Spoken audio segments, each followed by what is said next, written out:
कामिनी शादी के बीच मंडप में ही समर को छोड़कर भाग जाती है। इस बात का पता कामिनी की माँ को चलता है जब वो उसे कमरे में लेने के लिए आती है। तब उसकी माँ का सिर शर्म से झुक जाता है। ये बात समर को पता चलती है और उसका दिल टूट जाता है। सभी लोग सोचने लगते हैं कि अब क्या करें।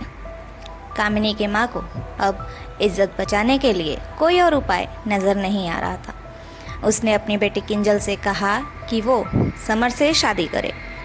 ये बात सुनकर सभी लोग हैरान हो गए।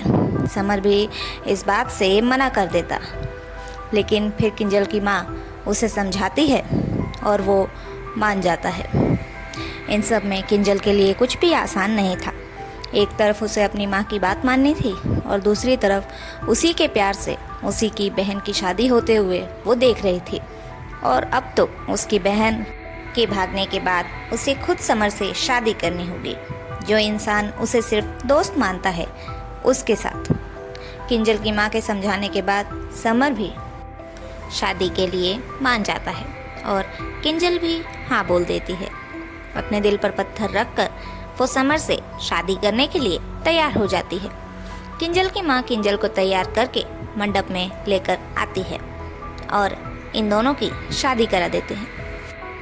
यहाँ समर और किंजल की शादी होने के बाद विदाई के बाद उन दोनों की शादी की आगे की रस्में होने लगती है और वहाँ कामिनी का उस लड़के के साथ भागकर होटल में रुकने का प्लान सक्सेसफुल हो जाता है और वो 2-4 दिन बहुत ही ऐशो आराम से जीती है। लेकिन उसके बाद सब बदल जाता है। दरअसल वो लड़का भी कामिनी के साथ सिर्फ और सिर्फ पैसों के लिए आया था। लेकिन कुछ दिन साथ रहते रहते जब कामिनी उसे अपने गहने अपने पैसे हाथ नहीं लगाने देती और सिर्फ हर चीज़ में उसी से पैसों की डिमांड करती है, तब वो लड़का भी उसे इग्नोर करने लगता है और एक दिन अचानक से उसे बिना बताए ही उसे छोड़कर होटल रूम चेकिंग करके चला जाता है।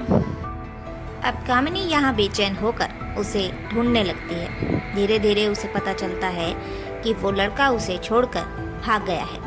अब उसे ऐसा लगता है कि उसने समर के साथ शादी ना करके गलती की। अब वो वापस से समर के घर जाती है, लेकिन तब तक वहाँ भी बहुत कुछ बदल चुका था। इतने दिनों में किंजल और समर भी आगे बढ़ चुके थे। दोनों ने अपने रिश्ते को एक मौका दिया और बिना प्यार की शादी में अब प्यार भी आ गया था। जहाँ पहले किंजल का प्यार एक तरफा हुआ करता था, अब समर भी उससे प्यार करने लगा था। कामिनी ने ये सब देखकर उन दोनों के रिश्ते को तोड़ने की कोशिश की, पर ऐसा नहीं हुआ। अब कामिनी के पास पछतावे के सिवा और कुछ नहीं था। उसने पैसों के चक्कर में एक ऐसा शख्स खोया है जो उससे बहुत प्यार करता था, लेकिन उसने शादी से भागकर उसका दिल और भरोसा दोनों ही तोड़ दिया। अब कामिनी के पास पछतावे के सिवा कुछ नहीं था और किंजल और समर एक साथ बहुत खुश थे। तो दोस्तों, इस कहानी से हमें ये सीख मिलती है कि प्यार और पैसे में से हमें कभी भी लालच में आकर पैसों के पीछे नहीं भागना चाहिए। पैसे तो ज़िंदगी में आते जाते रहेंगे, पर प्यार हर बार हर किसी को नहीं मिलता।